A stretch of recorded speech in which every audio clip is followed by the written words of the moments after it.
Bom, então, olá, eu sou o Estranho. Eu sou o Judeu Ateu. E eu sou o Leonardo Kitsune e esse é o Mangá ao Quadrado.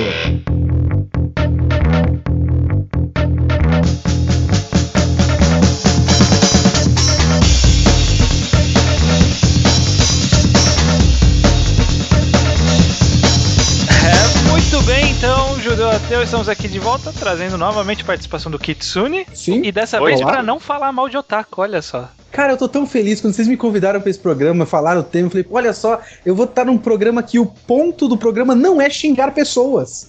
Tô feliz. A gente vai dar uma volta grande pra chegar nisso também, Pensando no tema, depois eu pensei, não, ainda dá pra xingar pessoas. Qualquer tema dá pra xingar pessoas. Sempre dá. O tema dessa semana é desconstrução. A gente tá anunciando já faz algum tempo que vai fazer o podcast de Hoshi no Samidare, que vai sair na semana que vem. Olha só, já anunciou? Pensei que ia ficar em mistério. Não, faz 3 meses que estão anunciando. Nossa, tipo, muito tempo. Para as pessoas terem chance de ler mesmo. E em conversas com o Judeu, achei que seria interessante a gente fazer esse podcast de desconstrução antes, que a gente acha que talvez se aplique a Hoshi no Samidare, e é isso que a gente vai tentar descobrir, discutindo sobre o que diabos é desconstrução, para que ela serve e tudo mais. Uhum. Certo. Então, acho que antes de mais nada, o que é desconstrução? Kitsune, você sabe o que é desconstrução? Olha só, quando vocês falaram, eu dei uma pesquisada muito leve, mas a minha ideia de desconstrução sempre foi quando uma obra é uma obra que meio que estuda um gênero, digamos assim, que expõe características de um gênero, geralmente para fazer algum tipo de crítica. Me dá essa impressão um pouco. Uma definição que eu vi que pareceu interessante lá naquele TV Tropes, não sei se vocês conhecem o TV Tropes, obviamente conhecem. Uhum. O TV Tropes fala que é quando, é uma coisa um pouco mais específica, de acordo com eles, que é quando uma obra usa um certo gênero, né, usa características de um gênero e fazendo como,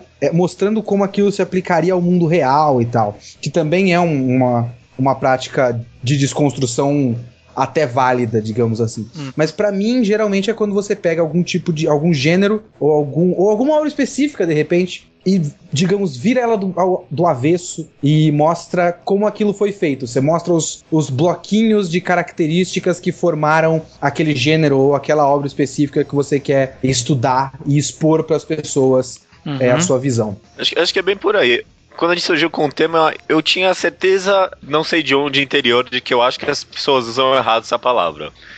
Parece que é mó profundo esse tema, cara. Eu achei que era um pouquinho mais simples, mas tem muito estudo literário filosófico sobre o que é desconstrução, toda uma corrente filosófica por trás. Eu nem sei se vale a pena a gente entrar muito nisso, mesmo que eu não tenho a mínima ideia do que seja exatamente desconstrução. Nossa, eu tentei levar esse texto, mas não dá pra entender exatamente o que é. Eu li bastante coisa, então eu acho que eu consigo dar uma explanada por cima. Eu vou provavelmente tropeçar em alguém que sabe filosofia melhor do que eu, mas eu acho que seria bacana passar, porque eu acho que a gênese do conceito ajuda a entender melhor o porquê que ele existe. Por favor, vamos lá. Primeiro que desconstrução, né, a palavra em si é você desmontar, decompor aquilo, né? Não é destruir. Você está desconstruindo. Algo foi construído, você está desmontando aquilo, né? Não é algo violento, algo drástico.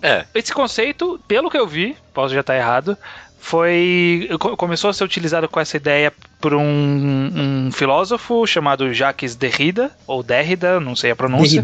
Derrida, olha aí, ó. Muito bem. Por isso que chamamos você. Eu só sei a pronúncia do nome, ok?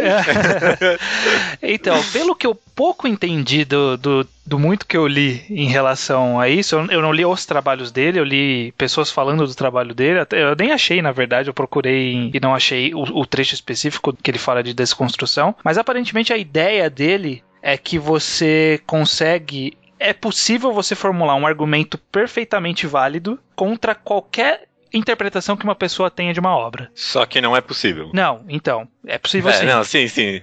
Como assim não é possível? Eu concordo com ele nesse sentido. A ideia dele é que a sua análise vai se aprofundando mais e mais nos conceitos apresentados em uma obra. No caso dele, ele fez análise literária, mas aplica para qualquer coisa, né? Que você vai decompondo os elementos que compõem aquela obra até chegar num ponto que você chega em informações que não são da obra. São informações que vêm de outro lugar, né? Que são gêneros, conceitos, clichês, tropes, ou mesmo definição de palavra, definição de conceito. Esse tipo de coisa não está presente na obra. Então, você indo para a origem dessas coisas, você pode desconstruí-las também, e no final você vai desmontar todos os significados de todas as palavras, de tudo, e você vai poder montar do jeito que você quiser. Porque você voltou tudo... É muito louco isso. Interessante. Louco e interessante. Vou atrás. É louco e interessante.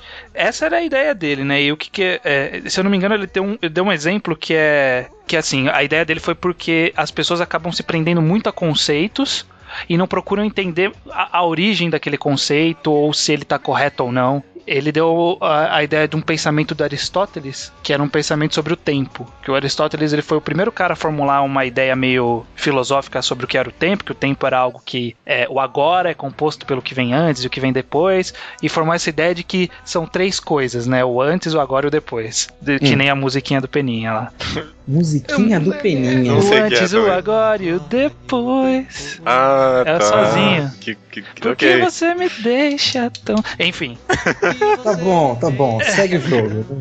E ele disse que depois que o Aristóteles fez esse conceito, ninguém nunca mais discutiu se estava correto, se não tinha uma outra interpretação. Todo mundo simplesmente trabalhou em cima dessa ideia que ele teve. E aplicando-se isso a obras, por exemplo, a gente pensa assim, por exemplo, Garotas Mágicas. A gente não para pensar de onde veio, qual que é a ideia, qual que é a origem, por que existem garotas mágicas. A gente simplesmente aceita que existe e não tenta entender a fundo esse conceito. E aí surgem obras como, sei lá, Madoka, que tenta pegar a origem e falar, como que isso se encaixaria num mundo moderno, ou como se isso encaixaria com uma visão mais realista. Esse tipo de quais são as incoerências próprias daquela estrutura, né? Exatamente. Essa é a ideia. Olha só que bacana. Só pra constar, caso alguém que entenda esteja vendo, o que eu entendi é que apesar do Derrida ter essa filosofia, ele mesmo chegou à conclusão que tem um twist aí da impossibilidade da jornada de alcançar essa análise perfeita de qualquer coisa.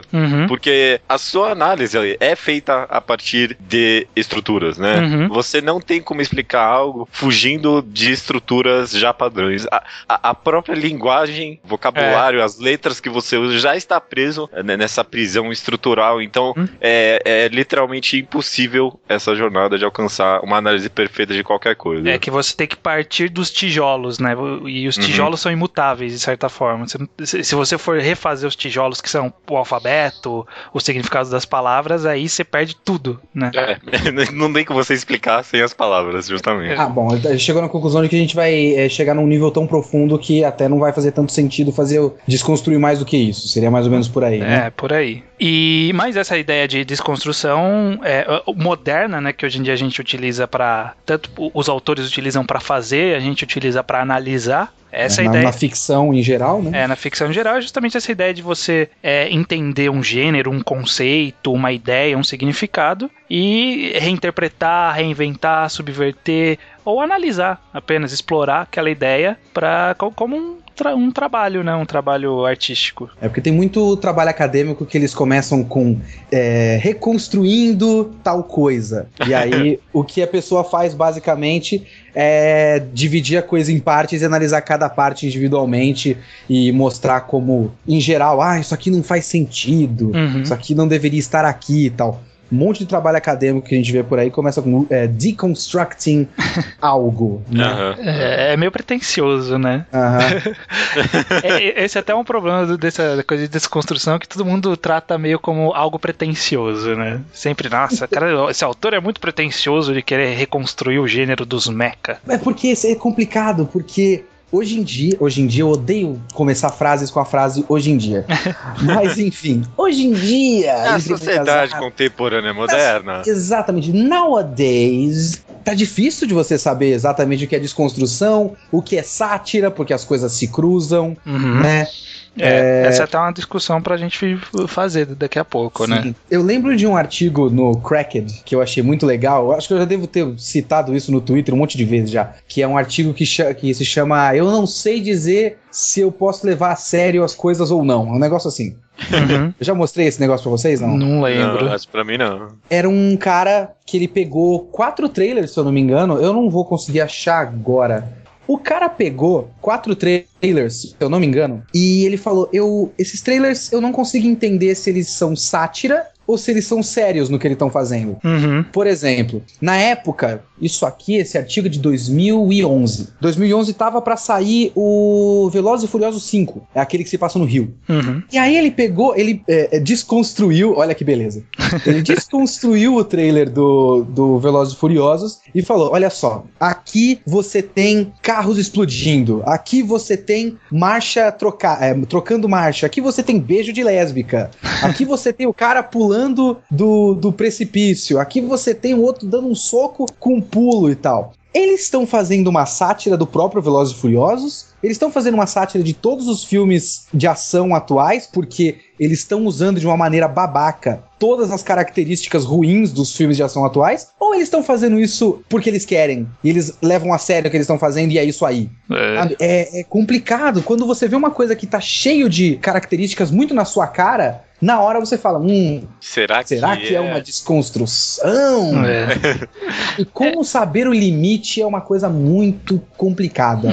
Ou mesmo se tipo, eles estão fazendo aquilo sem nenhuma nem de sátira, nem de desconstrução, simplesmente estão fazendo aquilo, né? O Judeu, ele trouxe uma vez um mangá que eu já nem lembro qual que é, porque eu não li. Eu tava pensando a mesma coisa que o Prison School. Eu lembro que eu cheguei comentando, eu acho, mas pode ser que não seja, que seja uma sátira ao It, eu falei aqui. Sátira ao It.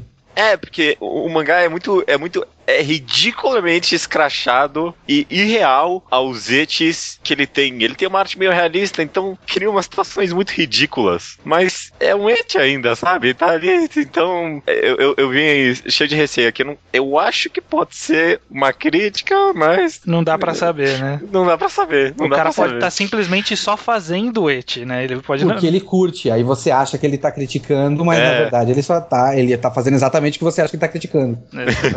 Exatamente. Aí isso é uma coisa interessante da gente discutir também. O Judeu agora falou, será que ele tá criticando e tal? Criticar é uma dica? Você percebe que a obra critica tal gênero ou tal tipo de história? Isso seria uma dica para que seja uma crítica?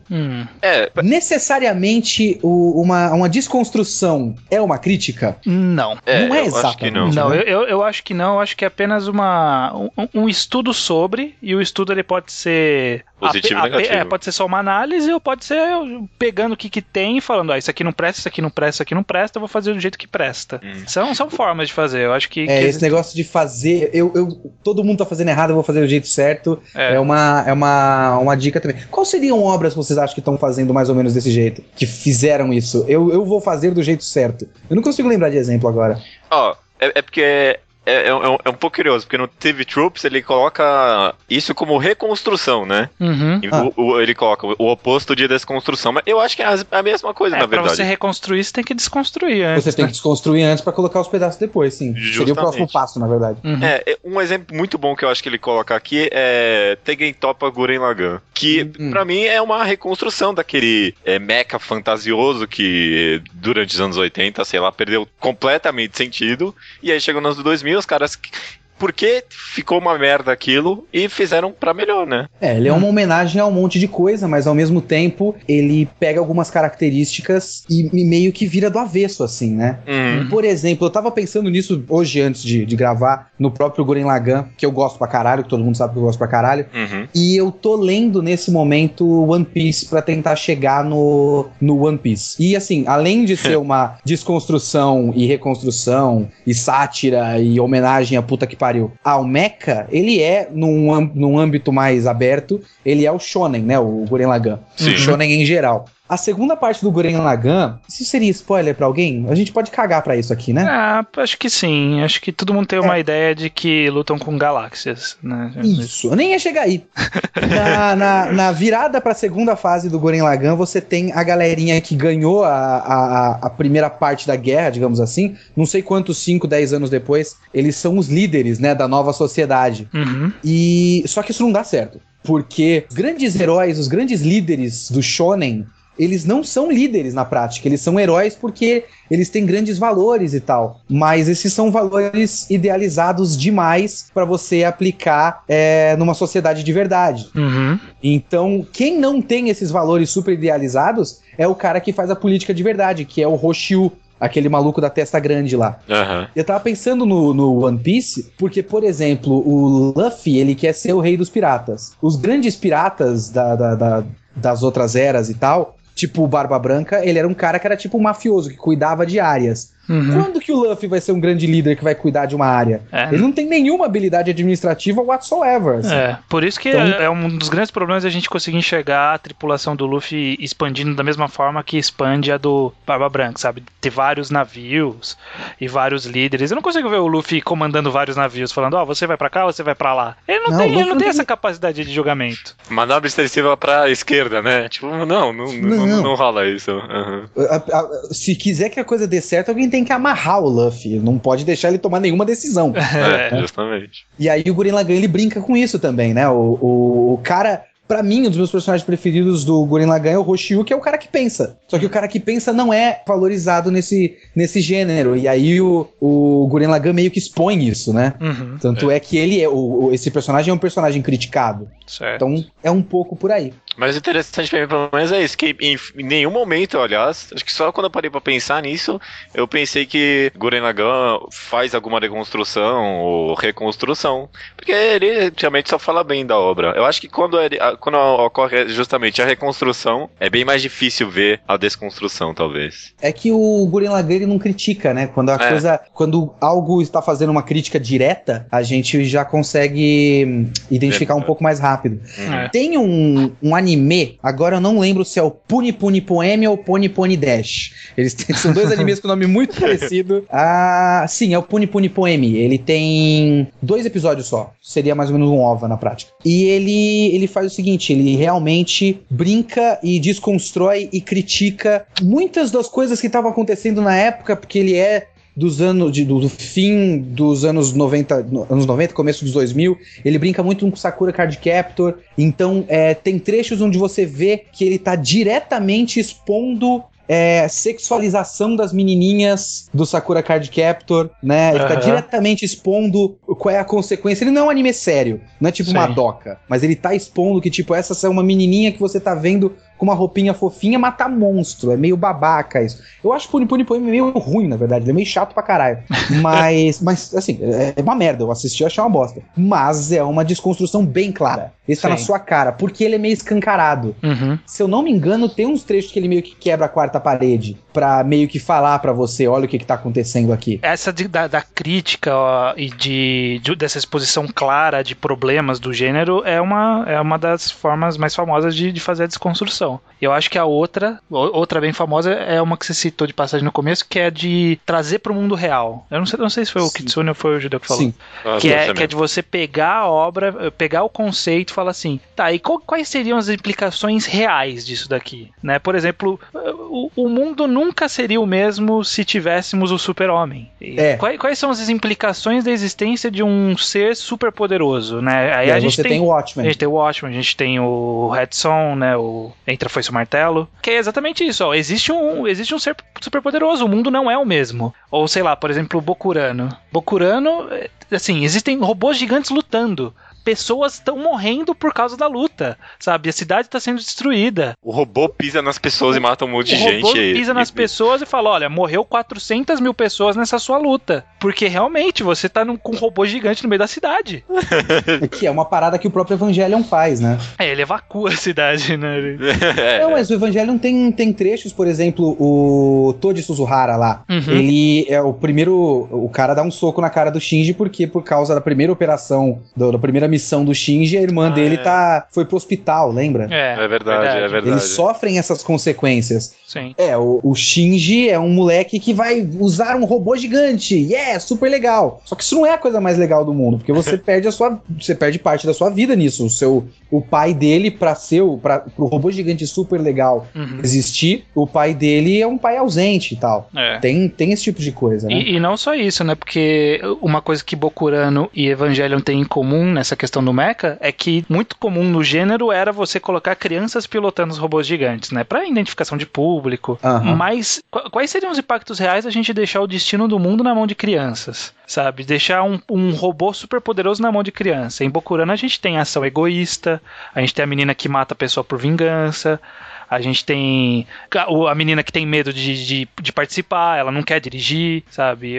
No Evangelion tem não faz. Ele tem mais ou menos, tem um impacto psicológico no Shinji, da pressão dele ter que pilotar, né? O Evangelho ele analisa mais pra dentro, pelo que você tá falando, o Bokurano analisa mais pra fora, né? Também. Se você coloca a criança pra decidir coisas que são em escala global muito importantes, quem garante que vai dar certo, né? Exatamente. Tem muita coisa que a gente tem que parar pra pensar que, por exemplo, o freezing. O freezing é um negócio que alguém tinha que parar e falar, cara, como vocês estão... Não faz nenhum sentido a organização dessa militar que vocês estão fazendo, sabe? É tudo muito, muito tosco, na verdade, tudo que eles estão fazendo.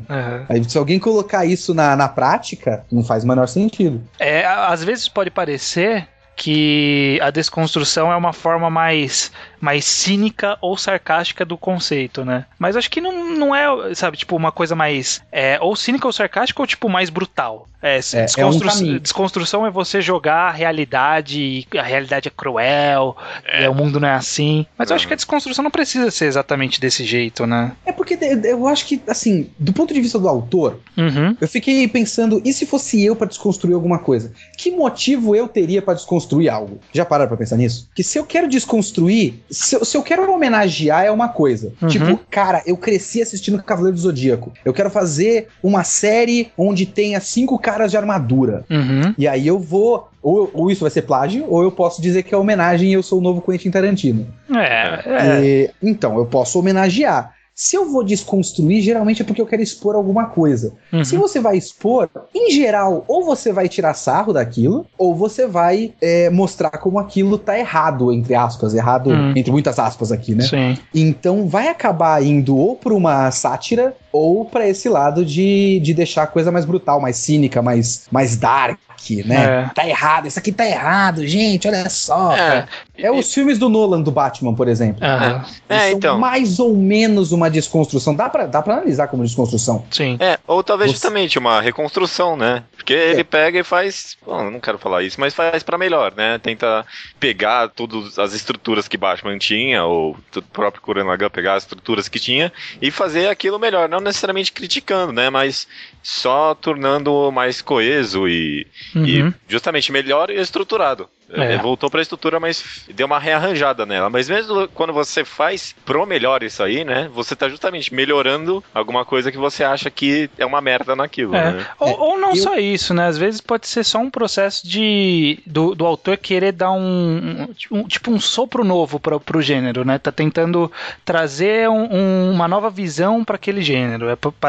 Isso parece pretencioso, mas o cara pode muito bem, por exemplo, o caso do Nolan, ele trouxe um novo sopro pro gênero dos super-heróis no cinema, que foi trazer mais pra realidade, né? Que não deu certo, porque agora o que tá dando certo comercialmente no caso, né? Comercialmente mesmo é a abordagem Marvel, que é a abordagem mais próxima do espírito dos quadrinhos. Exatamente. Mas ele dão uma adaptada pra realidade, mas não é do jeito Nolan de deixar aquilo ruim e sujo pra baixo, né? Sim, mas também, a ideia do Nolan pode ter sido justamente trazer uma possível nova abordagem, sabe?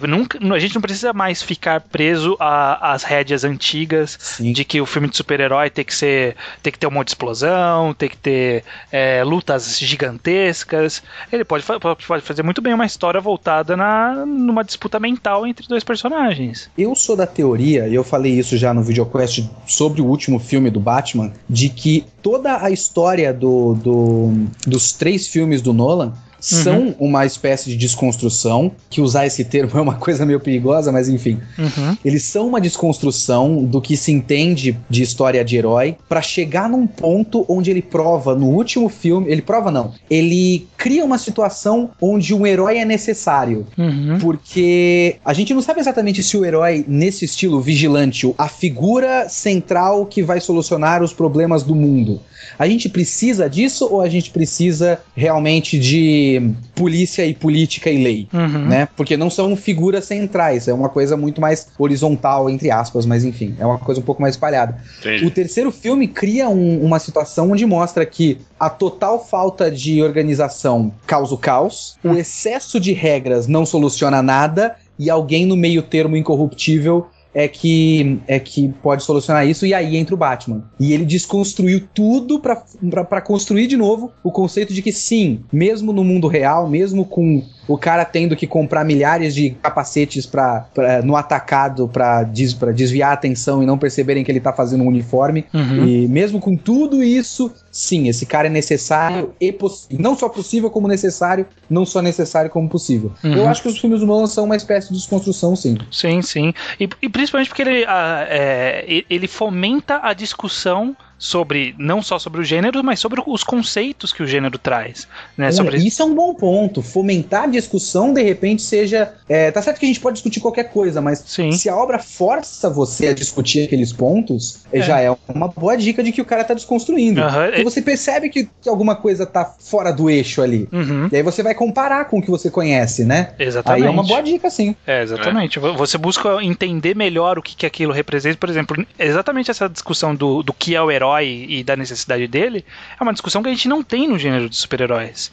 E ele trazendo à tona qual é o significado de ser herói? Só de fazer as pessoas pensarem nisso, faz também, por exemplo, novas obras passarem a pensar nisso, ajuda a fomentar a discussão, ajuda a evoluir as ideias, a entender melhor os conceitos. Eu acho que só por isso já é válido, né? O Tarantino é rei em fazer isso, né? Os filmes dele, além de ser uma salada de referências, em geral o que ele faz é ele pega um gênero que ele curte e ele faz a versão dele. Recentemente eu assisti o Cães de Aluguel, que eu tinha comprado o DVD há 3 anos e não tinha assistido. Excelente. O Cães de Aluguel é ótimo. E o Cães de Aluguel é um heist movie, né? Um filme de assalto. Só que ele é um filme de assalto do jeito... Que deu errado. E ele não... O legal do filme de assalto é a gente assistir a preparação do plano para o assalto e a realização. E ele faz justamente o contrário. Ele não mostra a preparação do plano, não mostra a realização, só mostra a consequência errada. Então ele meio... Não sei se é exatamente uma desconstrução, mas você olha para aquilo e você não fala que aquilo é uma aventura, um filme de máfia. Você sabe que aquele é um filme de assalto. Eu acho que dá pra falar da desconstrução, sim. Eu não sei, eu acho que talvez não tenha que ter tanto medo de usar essa palavra. Porque a gente falou aqui no começo, mano, desconstrução não é necessariamente a crítica ou falar que aquele gênero tá errado ou não sei o que, é tentar chegar na essência da desconstrução, é tentar chegar num entendimento único de algum gênero, alguma obra, alguma coisa, né? Se você tá fazendo isso através de alguma visão nova que você tem daquilo, né, justamente através da visão dele, pra mim eu acho que eu consigo considerar uma desconstrução. Olha só, uma ótima desconstrução, mais ou menos, é o Akiba Ranger. Vocês conhecem isso aí? Eu vi, não assisti, mas eu vi. Eu ouvi falar. Eu vi só o primeiro episódio. O Akiba Ranger, ele teve 2 temporadas, ele é um tokusatsu, só que eles são carinhas de Akihabara, são os Akihabara, caralho. Os Akihabara Rangers, né? Eu vi isso aí uma vez na internet e achei que era zoação, mas é de verdade. Feito pela própria Toei mesmo. É uma zoação de verdade. É uma zoação oficial da mesma empresa que faz tokusatsu. Então, mas eles vão, tirando muito sarro disso, mas ao mesmo tempo, você tem que ter um domínio de todas as características do gênero pra você mostrar que, olha só, esses carinhas não têm isso aqui, esses carinhas têm que se virar de outra forma, viu? E é o que eles fazem, é pura tiração de sarro. Tem uma galera que adora, pareceu bem interessante do episódio que eu assisti. Judeu, você tem aí alguns exemplos bacanas que você consegue pensar da aplicação da desconstrução? Trazer mais alguns gêneros pra gente discutir? Eu tenho um exemplo bom aqui, mas depois eu vou voltar por um que eu acho que talvez não seja tão bom, mas... Sem medo, Judeu. Vai lá, Judeu.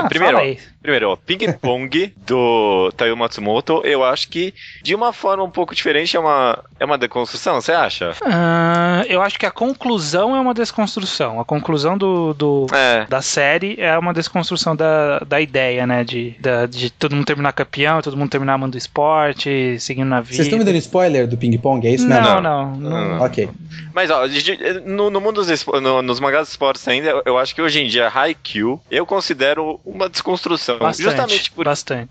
Porque é a ideia de você pegar estruturas e principalmente expectativas, acho que essa é a palavra, expectativas que você já tem daquele negócio, do gênero de esporte que foi tão divulgado, e quebrar, sabe? Fazer outra coisa, ir pro outro caminho. Exatamente.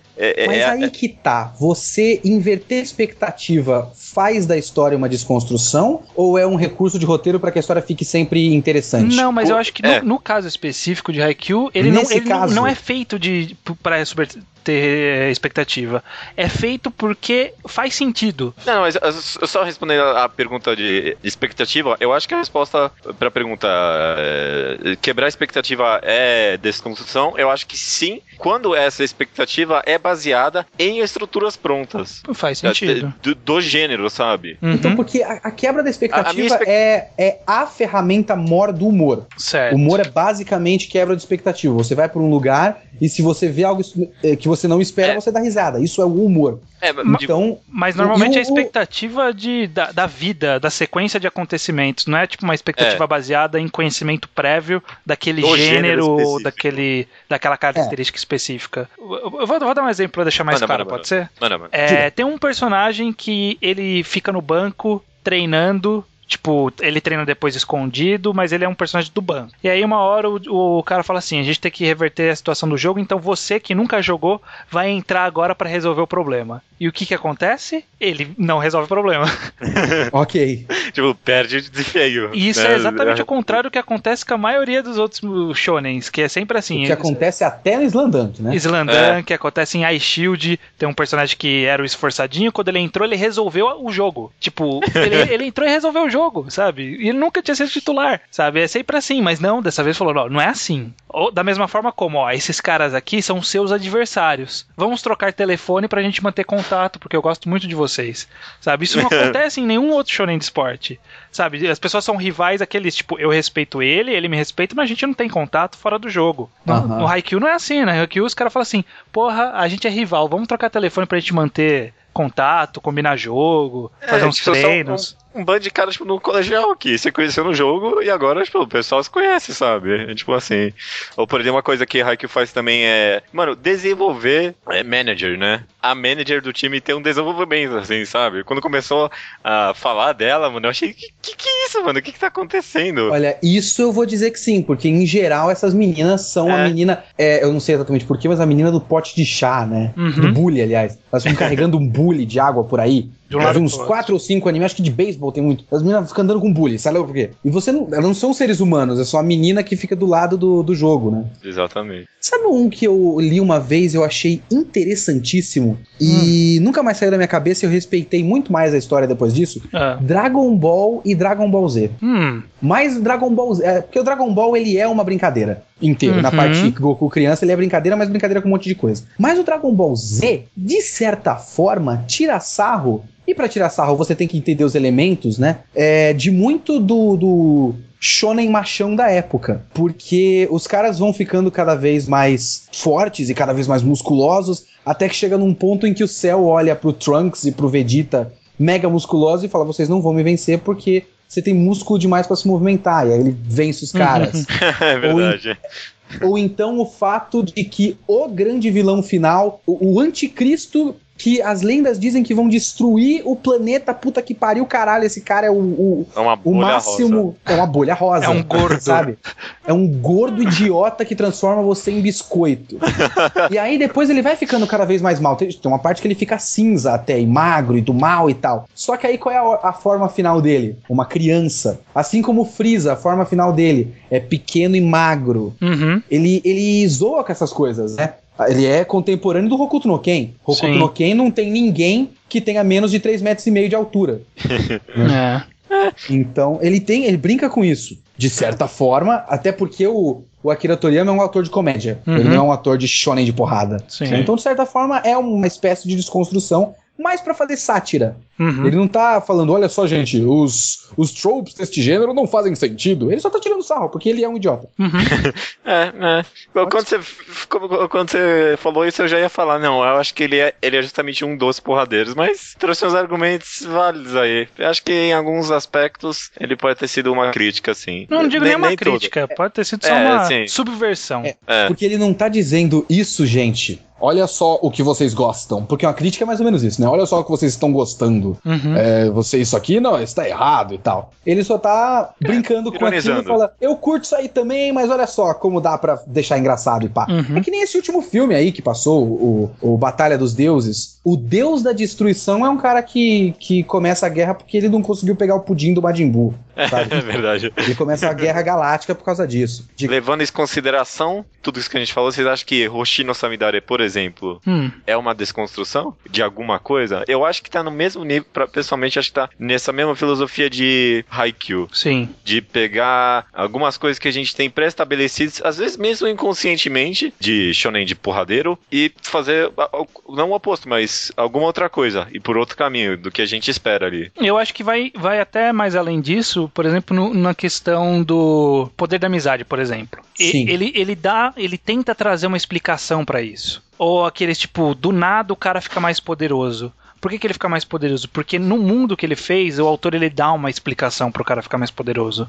Ele fala que a convicção, que o desespero e todo esse tipo de coisa torna a pessoa mais forte. Eu acho que ele não subverte. Ele simplesmente trabalha os conceitos, ele pega o elemento que existe do Battle Shonen e ele trabalha aquele elemento. Ele não simplesmente o usa. Sabe, tipo, eles têm poder e pronto. Não, tem poder por quê? No caso do Hoshi no Samidare, eu acho que até tá claro que ele tá de fato brincando com isso. Desconstrução seria um outro passo da discussão, mas pra começar, ele está de fato brincando com características do shonen, porque os personagens falam sobre isso. Os personagens assistem anime, falam sobre aquilo. Na hora que ele vai dar o golpe, o cara fala...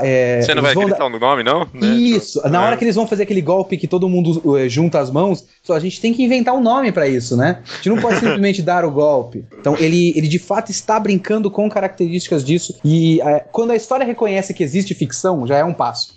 Porque tem história que não existe ficção, né? Nunca ninguém tem exemplos daquilo na ficção pra saber como enfrentar aquilo. Eu tava pensando sobre... agora que você estava falando, comecei a pensar aqui no começo, nas primeiras páginas, que eu adoro as primeiras páginas do Hoshi no Samidare, que aparece o cara do nada, lá o lagartinho, e fala, você é um escolhido, você é um guerreiro da paz e da justiça, você tem que salvar o mundo. E aí ele fala, não, vai pra casa do caralho, não tem que fazer nada disso. Joga ele pela janela. Joga ele pela janela. Então, de certa forma, é uma brincadeira com isso, porque por que caralhos eu iria querer salvar o mundo? Até porque o cara só aceita salvar o mundo quando, na verdade, ele não aceita salvar o mundo, ele aceita destruir. Quando ele percebe um motivo pra trabalhar em prol disso, vou acabar com tudo, eu tenho essa oportunidade. Por outro lado, todo Battle Shonen é uma jornada do herói, praticamente. O primeiro passo da jornada do herói é a recusa. Sim. Ele tá fazendo exatamente o que todas as histórias fazem. Mas o Hoshi no Samidare, eu acho que ele é uma desconstrução, porque ele toda hora ele bate na tecla de certas coisas que estão acontecendo por causa disso. Tipo, tem uma cena em que ele fala, se eu não me engano, se eu abrir essa porta, eu vou acionar um evento e eu vou ver uma menina de calcinha, porque ele sabe que aquilo vai acontecer em certas partes, assim. Sim. Então, sim, ele está brincando, ele está desconstruindo características que a gente já conhece de um certo universo de histórias. Judeus, tem mais exemplos aí? Você falou que tinha um guardado aí que você queria lançar. Manda, Judeu! Um meio bosta, você falou. Eu pensei aqui, mas eu não sei nem porque eu pensei nisso. Neuro, de certa forma. Ele meio que desconstrói o conceito de um protagonista de Battle Shonen. Era porque ele faz. Pensei. Ele subverte, na verdade, né? Ele pega a ideia que é a evolução completa do personagem e ele faz o contrário. O personagem está em eterna diminuição do seu nível de poder. Foi por essas linhas mesmo que eu pensei. Mas não é tanto uma desconstrução. É mais tipo uma forma diferente de fazer o negócio. Ó, Judeu, uma Neuro coisa é aquele... Oi, pode Desculpa falar. interromper, mas Neuro é aquele do cara do... Assassination Classroom, ok. Eu tenho que ler esse negócio. É bom, muito bom. É bom. Judeu, eu achei esse exemplo quando eu tava procurando, mas como eu não li, eu não posso confirmar. Você que... Eu tenho quase certeza que leu, porque eu lembro de ter visto um post seu. Narutaro. É sim. É do mesmo autor de Bokurano, só que é ruim. Naruto é ruim. É ruim? Obrigado, porque na pesquisa de exemplos eu achei falando sobre isso e o conceito me pareceu legal. Obrigado por falar que é uma bosta. É um conceito muito bom, mas ele é pretencioso demais. Ele tenta ser profundo demais. Mas é uma desconstrução do Digimon e Pokémon e todas essas coisas. Se tem um bichinho super poderoso, o que vai acontecer agora? Vai acontecer agora que você vai sentir todas as dores desse bicho e vai ser uma tortura terrível, e você vai lutar com as pessoas vão morrer, vai ser terrível também, vai causar uma guerra gigantesca, vai ser um negócio muito dramático. É isso que vai acontecer na vida real. Vai ter alguns adultos que vão conseguir o bicho e vão foder com o mundo. Eles fizeram o básico. Olha só aqui, essa é uma história fofinha, então vamos fazer ela do terrível. mal. Essa segue o caminho que eu até queria ver vocês opinando, que vocês assistiram, mas eu não assisti, eu só li o mangá, de Madoka. Madoka segue esse caminho, né? Madoka segue esse caminho, sim. Até o final, né? E é engraçado porque na época, é por isso que algum dia eu tenho que refazer o meu videoquest de Madoka. A gente ficou com esse bullshit de desconstrução do moe. Como na época, provavelmente a gente nem entendia direito o que é moe. Eu não sei se entendo até hoje. Eu acho que é a desconstrução das garotas mágicas, na verdade. Sim, é isso aí. Aí, a gente já foi pelo caminho completamente errado. De Garotas Mágicas também. Só que no fim das contas, a gente tem certas características que, sim, essas meninas estão com um bichinho fofinho que trouxe pra você o poder, ou seja, esse bichinho fofinho é um filho da puta, porque ele colocou você numa batalha de vida ou morte. Exatamente. Não é a coisa mais legal do mundo, né? Então, ele brinca com o que a menina tem que perder pra poder salvar o mundo. E aí, no fim das contas, a menina vira... Não fala. Ah, você não viu? Eu não vi. Eu li 2 volumes do mangá só. Só pra deixar claro, sem spoilers, existe a galera que fala que é uma desconstrução. Desconstrução de Garota Mágica com certeza, porque ele tá brincando com as características da coisa. Ele tá desmontando pra expor. Mas também tem a galera que fala que é uma crítica ao moe. Só que tem a outra galera que fala que o final, na verdade, reforça o moe. E aí, que se tem a dizer, né? Eu acho que eu sou da corrente de que o final meio que volta às origens do... Eu odiei o final de Madoka, só pra constar. Eu acho muito ruim. Porque... No anime, Madoka acaba no episódio 10. É isso aí. É isso aí, porque parece que construiu toda uma ideia de desconstrução pra voltar à origem, né? Só que a origem não é muito boa, né? Então, não sei porque fez toda essa jornada de desconstruir as coisas e voltar sem spoiler, meio que pra um Deus Ex Machina ali, então... E isso é interessante agora, porque enquanto a gente tava falando, eu pensei aqui, se você tá desconstruindo, você tem que ter algo a dizer sobre isso, certo? Então, na verdade, é sobre qualquer história, né? Você tem que ter algo a dizer. Em geral, você tem que ter alguma coisa a dizer na sua obra.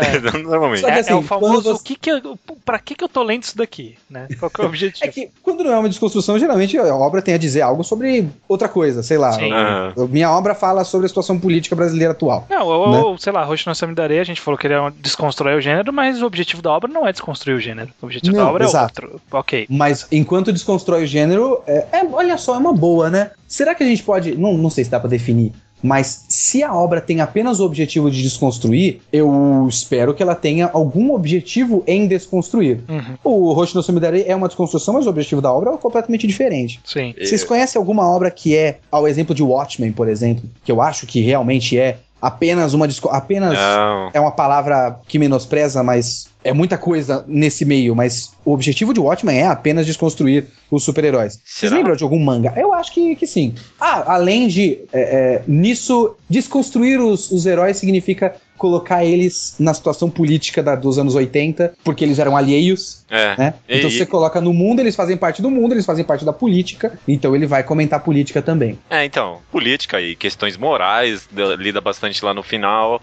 Eu acho que, a gente voltou àquilo que a gente falou no começo, eu acho que é impossível que tenha uma obra que só faça uma desconstrução, justamente porque é impossível isso. Tipo, não existe desconstrução pura, né? Você tá usando alguma coisa pra aplicar aquela desconstrução, e através daquilo você já tá criando coisas novas, né? Até porque nenhuma obra existe alheia ao tempo e ao espaço. Exatamente. Então toda obra é política. A gente só falta a nossa habilidade, eu falo por mim no caso, só falta a nossa habilidade de entender a política por trás de cada obra. Então, de qualquer forma, nenhuma obra tá alheia a tudo. Né? Que é a mesma conclusão que o Derrida chegou. Só que a gente também, né? Aqui, olha, a gente tá no mesmo nível que ele. Meu Deus, nós somos o Derrida dos podcasts. Com certeza. Nós estamos desconstruindo o podcast. Olha só, cara.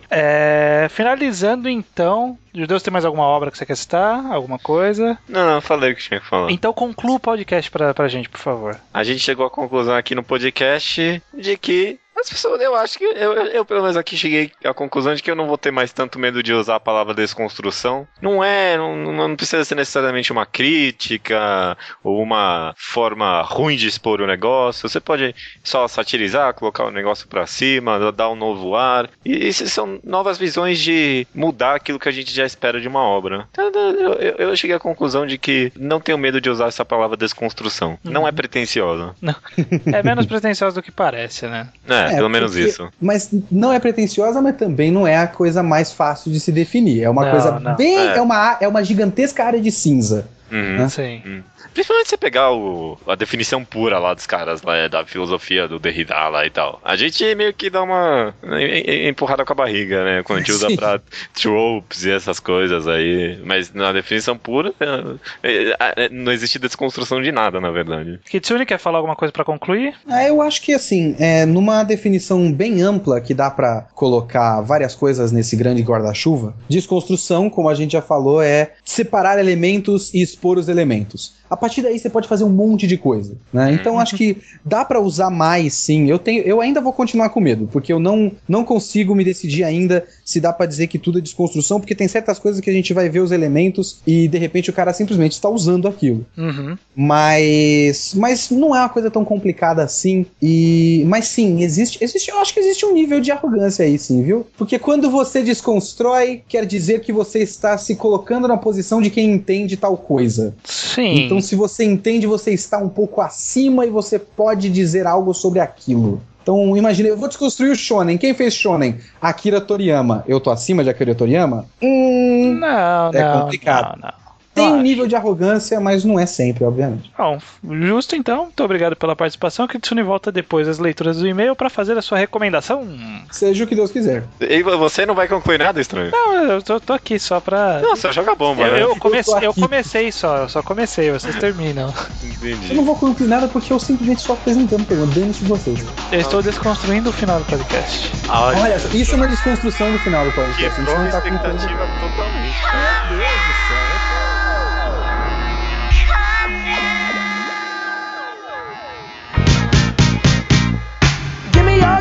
Give me your attention, baby. I gotta tell you a little something about yourself. Leitura de e-mails. Leitura de e-mails, estranho. Opa, pegou até de surpresa aqui, faz tempo. É que ano novo, nova ordem de começar a leitura de e-mails. Exato. Beleza, cara, vamos lá. O ano mudou, mas o que não mudou, Judeu Ateu? O e-mail para qual as pessoas podem enviar e-mail pra gente, que é o mangaoquadrado@gmail.com. Pode enviar, como sempre, sugestões, reclamações, pode enviar recomendação em áudio pra gente colocar nos programas. Alguma coisa aí? Alguma coisa, a gente coloca em alguns programas recomendações aí.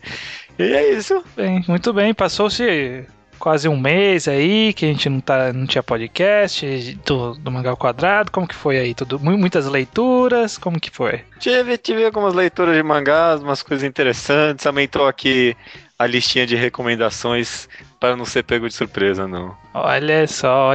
Bom, então vamos começar direto com o Slowpoke Report, que, aliás, nessa próxima semana eu espero chegar bastante da galera que leu na virada de ano, né? Alguém deve ter lido alguma coisa aí e manda pra gente. Nessas férias aí, né? Quem tá só estudando, não tem desculpa. Não tem desculpa. Então, começando o Slowpoke Report do Judeu Ateu, é isso? É isso aí, cara. Olha aí. Falei, tá feito. Li a Jin, que você recomendou. É uma espécie. Eu não lembro agora se é um manhwa ou não. Não, é mangá mesmo. É um mangá mesmo. Surpreendentemente bom, viu? Eu não tava esperando algo dessa qualidade, não. Lida com os temas, tem batalha interessante. É deixa bem cru, bastante...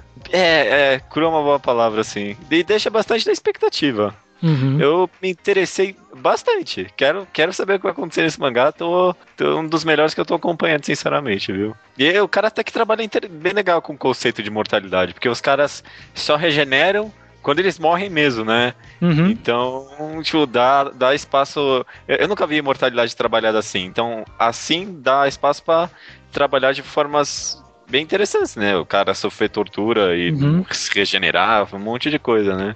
O Dudu Cedrin fala sobre desenvolvimento de personagem, escreveu bastante, mas ele primeiro pede pra mim não basear Hunter x Hunter em Yu Yu Hakusho, porque é outro nível, já escutei muito isso aí também.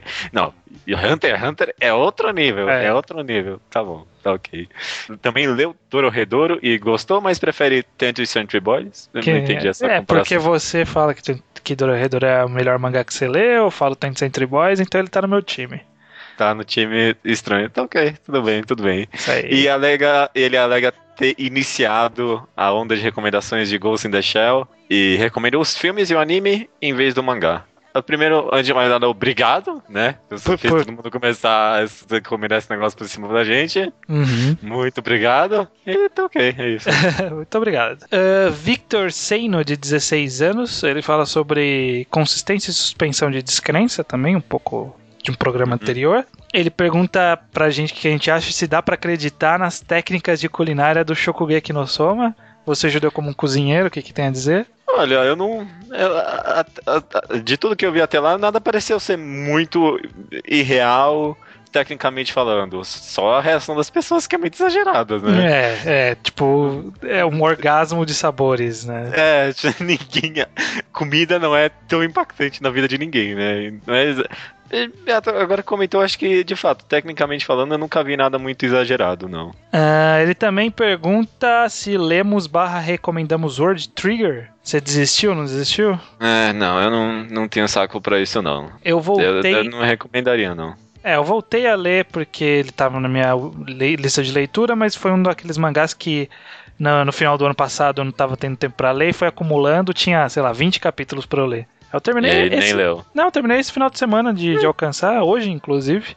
E não é ruim. Ainda tem algumas coisas que eu acho um pouco estranhas. Eu ainda não consigo lembrar muito bem dos personagens. Não sei se é porque eu parei por muito tempo ou se é porque realmente o cara não é muito bom pra trabalhar eles. Mas eu gosto do conceito, então eu vou continuar levando pra ver pra onde ele tá indo. Eu não recomendo nem desrecomendo. Eu digo pra você fazer o que o seu coração mandar. Ótimo, maravilha. E também pergunta se lemos ou assistimos Steins Gate e o que achamos. Pra mim nem adianta se perguntar, né? Eu não vi, mas eu ouvi falar muito bem. Era um dos animes que eu tava querendo ver uns tempinhos aí. Não li, nem assisti, mas parece ser bom. É isso, não sei. Shiro Inu, 24 anos do Rio de Janeiro, formando em medicina veterinária, ok? Quando vocês falaram, ele comenta aqui, quando vocês falaram de suspensão de descrença, gostaria de ter feito um comentário sobre os mangás de esporte. Diz aqui, você é objetivo, estava lendo Haikyuu e estava gostando até que começaram os diálogos intermináveis durante uma jogada. Em um só lance do jogo, que no nível deles aconteceria em 5 segundos, há conversas enormes.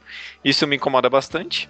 Então, eu tenho que levar a sério as conclusões da conversa na velocidade da luz ou o jogo dos caras. Porque é impossível as duas coisas acontecerem ao mesmo tempo. Eu nunca tinha parado pra reparar isso em Haikyuu até comentar. Eu nem lembro disso, na verdade. Eu juro que eu tentei lembrar alguma cena que ocorre isso. Eu vejo o autor tendo um bom trabalho em relação a isso, de não colocar esse tipo de coisa. Ele sempre conclui a jogada pra depois ir pro papo. Pra mim também. Ou no máximo que acontece é algum pensamento interno de algum personagem, alguma coisa assim. Uhum. No último capítulo... No último capítulo, aliás, teve justamente isso, né? Do nada, o personagem fez um negócio lá, bem inesperado, nem mostrou o raciocínio por trás. O Renata com aquele... O feint lá dele, né? Deu passe falso lá. Eu não quero responder, tipo, eu não acho que isso acontece. Porque, não sei, eu não lembro alguém... disso acontecendo. E eu acho que é porque a qualidade do mangá é tão boa que isso passa por cima. Eu acho que não é motivo pra parar de ler, não, cara. Dá uma forçada aí... Eu não lembro, e se tem, é pouco o suficiente pra não chamar atenção. Pra mim também, pelo menos isso, né? Insista, por favor, o Shiro Ino, cachorro branco. Tá. Deve ser que é cachorro branco. Ino é cachorro, o Shiro é branco. Ino não sabia que era cachorro. Eu acho que é, enfim. Vamos partindo para as rapidinhas. Primeiro, o Kaze nos lembra do Saitama como overpower. Na verdade, bastante gente nos lembrou do Saitama, que a gente esqueceu de citar no caso dos níveis de poder, né? Lembrando que o último podcast foi sobre níveis de poder. Faz tanto tempo que ninguém vai lembrar. É verdade. E ele diz que níveis de poder vem da nossa necessidade, né? Necessidade humana de classificar as coisas e pessoas, ranquear, definir padrões para então comparar. Ele cita como a nossa sociedade é competitiva, como tem a meritocracia, todas essas coisas que são reflexos desse nosso desejo por ranqueamento. Nem imaginei tão profundo assim a coisa, mas acho que sim, né? Faz sentido. E só sobre o Saitama, realmente foi vacilo não ter comentado, né? Porque é meio que uma desconstrução do negócio. Olha só. Faz sentido, mas eu lembro de ter anotado, eu não falei porque no papo acabou não tendo como encaixar. Não rolou. Enfim. Beleza. O Diego Amaral pergunta se a gente pretende fazer um mangá enquadrado de Akira. Se eu terminar de ler um dia, a gente faz. Eu terminei de ler e I'm not even impressed. Precisaria vir alguém que gosta muito do mangá pra dar um apoio, porque eu não fiquei empolgadão não com o mangá, não. Não. A história é boa, a ideia é boa, mas a forma como ele vai levando eu não gosto muito. Os personagens... Bleach tem mais profundidade em termos de personagens. Ok. É sério, cara. Tipo, você não consegue descrever a personalidade de nenhum personagem, porque eles são totalmente rasos. Enfim. Eu não reparei isso até agora, mas quem sabe. Vai ter gente brigando com você, só pra constar. Vai, mas é a minha opinião. Enfim. Tá certo.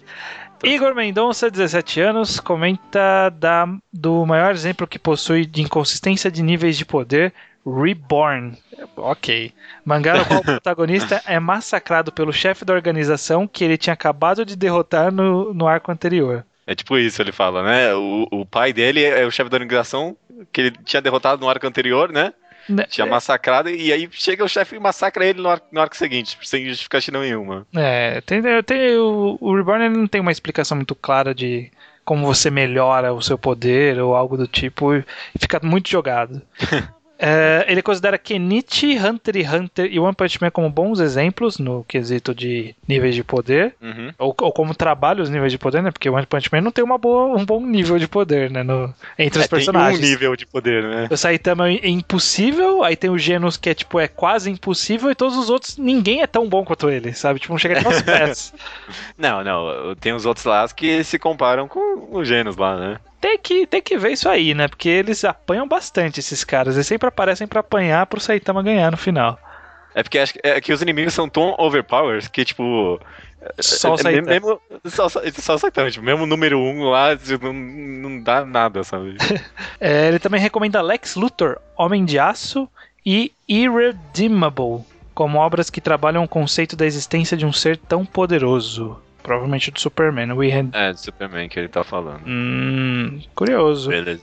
É bacana, eu queria pegar histórias boas do Superman, porque normalmente é tudo meio sem graça. É bom que você fala isso, porque o Lemos, 19 anos, estudante de geografia, ele acha que a melhor forma de se trabalhar com o Superman é justamente tratando ele como ser humano. É por isso que ele recomenda, ele fala que uma das melhores histórias que trabalham isso é As Quatro Estações, que eu também acho magnífico. É, eu também acho legal. Acho que a gente já até comentou aqui uma vez. Ele também comenta que acha muito confuso os níveis de poder em Dororedoro.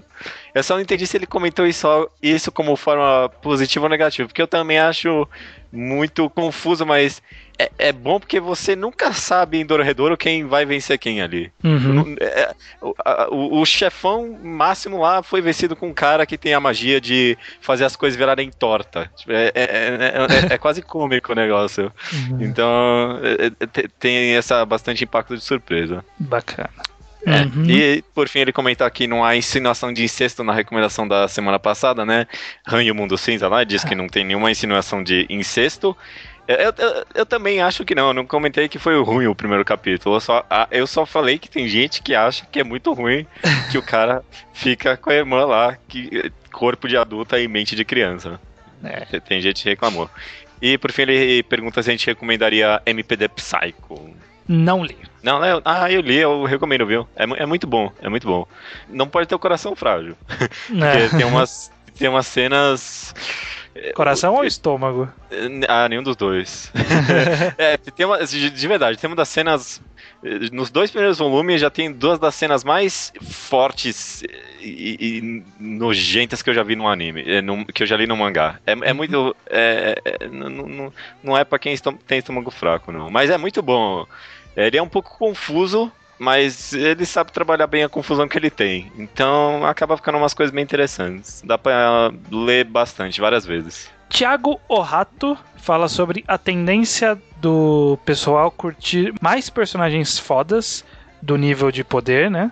Do que personagens fodas no nível de desenvolvimento ou densidade. Ele cita como exemplo a unanimidade de personagens com poderes ofensivos em X-Men, né? Tipo, ninguém tem poder de suporte. Os que tem não duram muito, né? Diz que toda vez que aparece alguém que tem um poder mais de suporte, justamente, o pessoal já vira o nariz, né? Já não quer nem saber. Que nem o anjo. O anjo, antes, ele só vinha pra salvar o pessoal, tá ligado? Só voava. O papel dele era voar. Só voava. Aí todo mundo começou a voar. Aí depois que ele...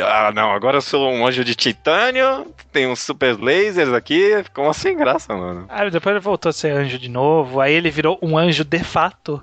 Ele era um anjo celestial, ele que tinha poder de cura. E aí depois, nossa, o anjo foi o personagem que mais viajou tentando transformar ele em um personagem bom. Podia só voar. Cara, só voar é um poder interessante. Mas ele tem asas pra voar, enquanto a Jean Grey não precisa de asas, a Tempestade não precisa de asas, a Vampira não precisa de asas. Ele precisava de algo a mais. E elas mó gigantes, né? Tipo, mó fácil de acertar elas. O cara é o maior alvo. Eu lembro de alguém falando que o poder do anjo era ser alvejado. Era o poder dele, mutante. Voar e ser alvejado. Também ele cita a Batgirl cadeirante, né? Que foi a Bárbara Gordon quando ela virou a Oráculo. Mas aí depois de um tempo resolveram colocar ela de volta ativa, né? Voltou a ser uma personagem de luta. Uma pena porque era uma ótima personagem como Oráculo. Mano, muito foda, né? Não sei o que o pessoal faz não também. E Dragon Ball Z, no qual todos os secundários passaram a nada depois do aumento do poder, realmente, né? Tipo Yajirobe. Yajirobe, nossa, ele é muito... Yajirobe, mano. Yajirobe é o personagem preferido do Izo em Dragon Ball. Não sei se é o preferido, mas eu adoro o Yajirobe. E, tipo, pra onde foi Yajirobe, né? Nossa, mano. Quem é Yajirobe? Ficou pra trás, coitado.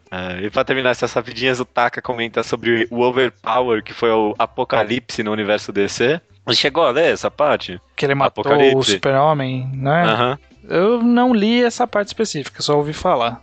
Eu tinha depois um gibi que era tipo Retorno do Apocalipse, que ele voltava inteligente. Só que eu só tinha o primeiro volume, e aí ele dava um pau em todo mundo quando ele voltava. É uma eu não cheguei a ler o quadrinho, mas o que eu vi era uma versão do Liga da Justiça Unlimited, aquele desenho, né? E nele tinha um episódio que ele trabalhava mal bem ali, porque acho que o Apocalipse tinha acabado de surgir, E estavam todos os super-heróis estavam em outras missões. E só sobrava, tipo, os super-heróis que não tinham poder. Eram só ferramentas. Então, tipo, Só os era boss. o Arqueiro Verde, uns outros caras aí, tipo, uma menina que tinha um bastão, a outra mina lá que era uma arqueira, tipo, só os caras que não tinham poder, na verdade, né? Só que era muito interessante, porque eles trabalhavam em cima disso, tipo, os caras mais bostão do negócio tentando derrotar o vilão supremo. Trabalhava bem legal esse negócio de nível de poder. Era um episódio só, mas foi bem legal. Só terminar aqui o Taka falou, ele comentou sobre o Cavaleiros de Ouro em Cavaleiros do Zodíaco, né? Que tipo, foi pro lixo ali. É, o conceito de ser super fodão. Todo mundo é mais fodão do que os Cavaleiros de Ouro. É, ninguém dá uma foda. E sobre Homem-Aranha. Ele é, tipo, um dos poucos super-heróis, assim, que são mais fracos que os vilões que ele combate, né? Alguns, né? É. Porque o Navalha, sabe quem é o Navalha? Não Deixa eu lembro. mandar uma foto do Navalha. Eu lembro que no desenho tinha um rinoceronte lá. Que ele, O Rino. o Rino, ele só se fudia. Tipo, o personagem que aparecia pra levar porrada em 2 minutos. Ah, esse aqui era o Navalha. Aí sim, mano, navalha. Puta que pariu, mano. Que é isso, mano? Ele é grosseiro, ele está pronto, ele é o rugidor javali Navalha. Ok. Bela tentativa, escalador de paredes. Mas qualquer um que chega por trás de mim vai tomar um grande choque. Mano, que merda. Que é isso? É, olha só. Tá apanhando Javali do Navalha, Navalha. realmente, ó. Navalha é um Realmente. vilão perigoso. Perigosíssimo. Enfim, partindo pros e-mails, o João, de 16 anos, Água Boa, Mato Grosso. MT Mato Grosso, certo? Certo. Uhum. Falando sobre poderes em geral, eu prefiro obras onde poder não é tudo, onde o que importa é a forma como o poder é usado, a compatibilidade com o oponente, a estratégia posta em prática, etc. As lutas estratégicas de Naruto, principalmente as do Shikamaru, são as melhores do mangá, na minha opinião. Eu acho que é por isso que o Chunin Shiken era tão melhor do que grande parte do mangá, né? Porque ele apostava bastante nisso, de estratégia, de o meu poder é bom contra o seu, esse tipo de coisa. Eu concordo, sim. É por isso que. É engraçado, porque quando foi colocado assim, principalmente as do Shikamaru, virou um negócio bizarro, né? Porque agora, tipo, derrotar os caras pela capacidade virou, tipo, um poder específico, né? Ó, esse cara aqui, ele derrota os vilões pela capacidade, não é só pelo poder. Tipo, não, mano, todos deviam ser assim, não é tipo uma característica de um cara que devia ser assim. Tipo, todo mundo devia ser assim. Tá errado isso. Pois é, o mundo ninja, poxa. É. E agora, comentando sobre os números, um exemplo interessante é o de Bleach, na numeração dos espadas. Primeiro é apresentado pra gente o Ukiyoha como fodão, e depois é mostrado que ele é apenas o quarto na escala. Quando ele usa a segunda transformação, ele disse que não tinha mostrado ela pro Aizen, ou seja, ela não foi contabilizada para fazer o ranking. Justificou-se ele ser o mais forte que os outros sem ser o número 1. Isso foi muito forçado mesmo, né? Só pra deixar o Ichigo lutar com o cara mais forte. Fala assim, não, o protagonista vai ganhar do número 4? Não, vai ganhar do número 4, que na verdade é mais forte que o número 1. Mas na verdade tinha o número 10 que é o número 0. Então tem esses dois caras aqui que também são fodas, eles também vão. Ele fala aqui no meio, o problema é aquele espada 10, que na verdade era o 0, se diz o mais forte de todos, sendo que o poder nem era grande coisa. Foi horrível e destruiu toda a lógica dos números. Nossa, quando ele virou 0, eu acho que foi a pior coisa já feita em Battle Shonen, na história das lutas. Sei lá. Nossa senhora. Porque é o que você falou, o Ichigo já tinha pego o número 1. Mas aí ele lembrou que sobrou o Kenpachi e outro carinha lá, né? O cara da franja lá, sei lá o nome dele. E. Ah, não. Eles também não vão derrotar só os números 5 e 8, né? Tem que derrotar um 0 aí. O 0. Puta, 0. 0 é o negativo. É pior que 1, cara.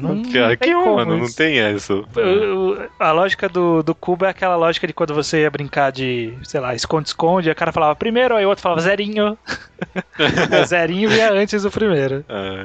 Aquele cara que botava agulha no pedra, papel, tesoura, sabe? Puta, que é isso, mano? Isso era sacanagem mesmo. Agulha.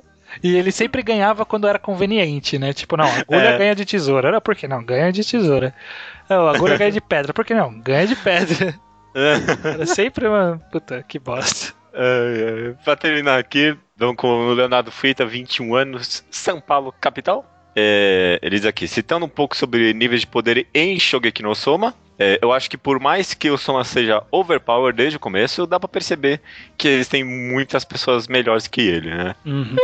Eu acho que eu concordo com isso, é verdade. Apesar, O autor, ele tá concordo. correndo um caminho perigoso aí, que ele tá fazendo uma competição com notas, e aí ele já tá começando a fazer umas coisas loucas com os números já. Com os números. Eu não sei, talvez a gente comente Shogeki no Soma um dia, mas eu já tô começando a achar que tá um pouco repetitivo agora que eu tô acompanhando. Não sei se é porque eu tô acompanhando ou não, mas já tá ficando com um gosto meio esquisito na boca esse mangá. Enfim, não sei. Enfim, continuando aqui, agora atendendo aos pedidos, em Hunter x Hunter, por mais que exista uma escala de poder, onde você sabe que X é super forte e Y é só forte, isso sim é algo relevante dentro de uma luta, mas não é determinante. Isso é uma das coisas que torna Hunter x Hunter tão sensacional pra mim. Um personagem que em tese é mais fraco que o outro, dependendo da maneira que ele cria seu poder, é um dos conceitos também, você precisa criar o seu poder, e que ele usa, ele pode ganhar de outros personagens considerados mais fortes que ele. Uhum. E ele queria perguntar quando o estranho vai recomendar Dobotsu no Kuni Ai. Não, aí é o AI, que não faz parte Tá. do- Aí, tá. Eu não sabia. Ele tá esperando. Primeiro do Hunter x Hunter, essa é uma das coisas que até me deixava interessado em Hunter x Hunter, que, pro que eu ouvi falar, a ideia era essa, você criava o seu poder, e você inventava qual que ia ser o seu poder. E o seu poder poderia ser muito fodão, só que você tinha que ter um efeito negativo similar, sabe? Tipo fazer uma ficha de RPG do 3DT.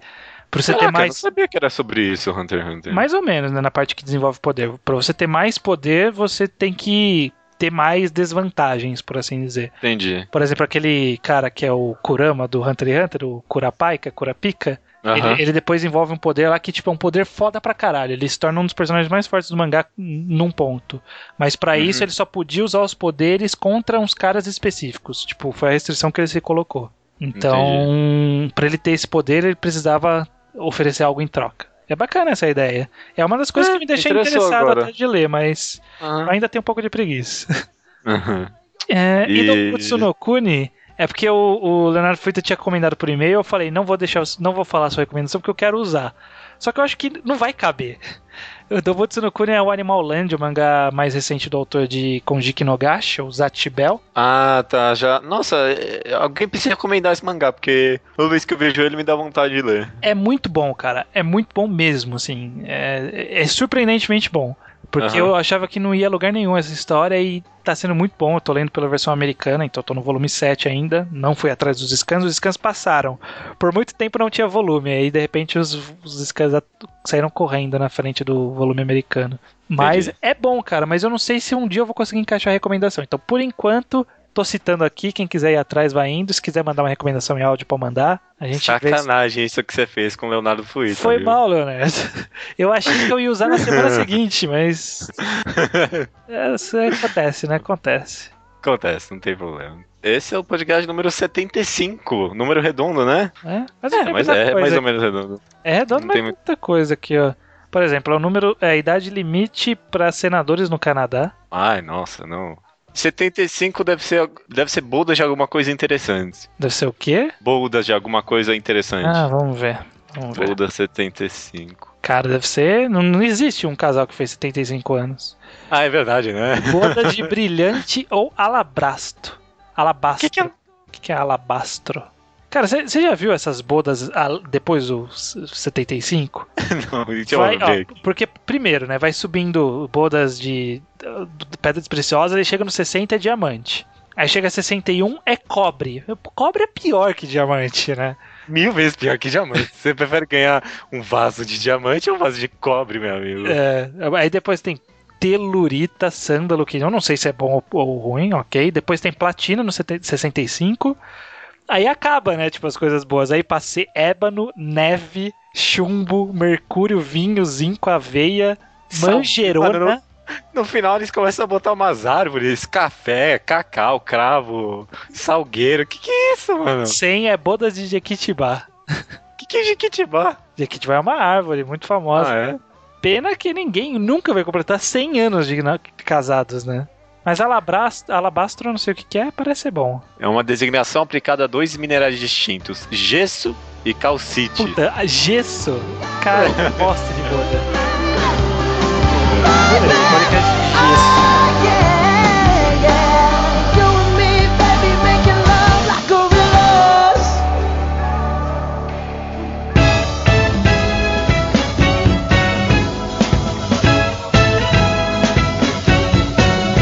Eu vou recomendar isso como uma forma de também meio que demonstrar que dá pra você dizer que qualquer coisa é desconstrução. Ok. Porque assim, essa é uma história de um grupo de personagens que é transportado pra uma coisa que eles não querem, certo? E eles ganham poderes. Eles não ganham poderes, eles ganham armas. E eles têm que matar zumbi contra a vontade deles, certo? Então o que você espera disso? Você espera, em geral... sei lá, aquele grupo clássico do cara fortão e tal, e o como é que chama? O alívio cômico, isso, alívio cômico e tal. Mas... Você falou pra você mesmo a palavra, você percebeu, né? Isso, eu tô aqui falando, eu tô conversando sozinho, gente. Ainda bem que vocês estão aqui pra eu fingir que eu tô conversando com alguém. Menos mal. Então, só que essa é uma história de zumbi e, ao mesmo tempo, é meio que uma história de menina mágica. Porque são meninas. Só que ao mesmo tempo elas não são mágicas, porque elas já estão mortas. E elas não têm coisa bonitinha, elas têm tacape e porrete. Né? Então dá pra você dizer que é uma desconstrução. O nome do mangá é Red Garden. Ele saiu aqui pela New Pop. Ele é completo em 4 volumes. Já tá completo em 4 volumes. A New Pop completou o mangá. Olha que bonito. Olha só. E aí o que acontece? Dá pra você descrever este mangá, que é divertido, é interessante e tal... Só que eu não acho que ele seja exatamente uma desconstrução, apesar de usar certos elementos. Mas dá pra você interpretar como? Porque dá pra você interpretar como qualquer coisa. Sim. A gente chegou a dizer que Dragon Ball e Dragon Ball Z é uma desconstrução do shonen, sendo que ele é o ápice e a pedra fundamental do shonen. Sim. Então, com bons argumentos, dá pra você demonstrar qualquer coisa. Mas no fim eu vou recomendar esse mangá porque, de qualquer forma, ele é divertido. E ele é considerado um seinen. Olha só como essas classificações não querem dizer nada. Porque eu só descobri hoje que ele é um seinen, porque ele saiu uma revista seinen. Porque pra mim ele é um shoujo. Porque 80% dos diálogos são sobre os sentimentos das meninas. E ele tem características até de Evangelion e Madoka. Porque são meninas que são jogadas numa coisa que elas não queriam. E... o impacto psicológico nelas é terrível. A menina não consegue mais se relacionar com os outros. Ela não sabe se ela tá viva ou se ela tá morta. Ela acaba encontrando nas outras companheiras de grupo uma certa amizade que ela nunca esperava antes, só porque não tem mais pra onde ir, porque elas estão sozinhas no mundo, porque elas estão mortas, né? Sim. Então tem elementos de Evangelion, tem elementos de Madoka, tem elementos de mangá de zumbi. E no fim das contas é um mangá divertido sobre meninas com tacapes batendo em zumbis. Eu recomendo, é bacana, são 4 edições, é rapidinho, a arte é bonita, a arte brinca um pouco com noir, com alto contraste, sabe? Eu acho que devia brincar mais com isso, que a arte fica muito mais legal quando ele coloca muito mais sombra. Mas é legal, é uma adaptação de anime. O anime tem 22 episódios. Ao que parece no anime, o foco são nas 4 meninas. No mangá, o foco é em uma menina só. As outras meninas estão lá também. Então tem essas diferenças. Eu nunca assisti o anime. O mangá é bacana, New Pop, 4 edições. Comprem, é legal. Legal. Nossa, eu nunca ia adivinhar que a história era sobre isso, só vendo as capas. Não, nem eu. Eu não fazia a menor ideia do que era. Eu imaginava achava que era um shojão assim, qualquer. Exato, porque você pega a capa, é uma menina olhando pro alto num fundo branco com borboletas, não é? Exatamente. Então, mas não tem nada a ver com isso. São as 4 meninas com os tacape, mano. Olha só, bacana, bacana. Taco de beisebol e pants. Subverteu a minha expectativa do mangá. E da recomendação. Desconstruiu a recomendação. Olha que beleza. E aí eu ainda dei uma recomendação que não tem porra nenhuma a ver com o nosso tema, porque na verdade não é uma desconstrução. Mas vambora. Não, nem sempre tem, na verdade. A maioria das vezes nem tem a ver com o tema. Não é uma obrigatoriedade, não. Não tô tão fora assim. Olha que você vendeu bem o mangá, porque eu não dava uma foda pra ele e agora eu tô até interessado. Viu?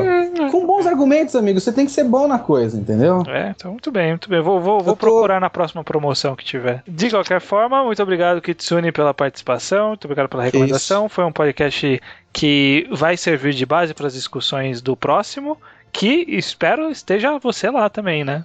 Tá marcado, eu espero estar vivo até lá.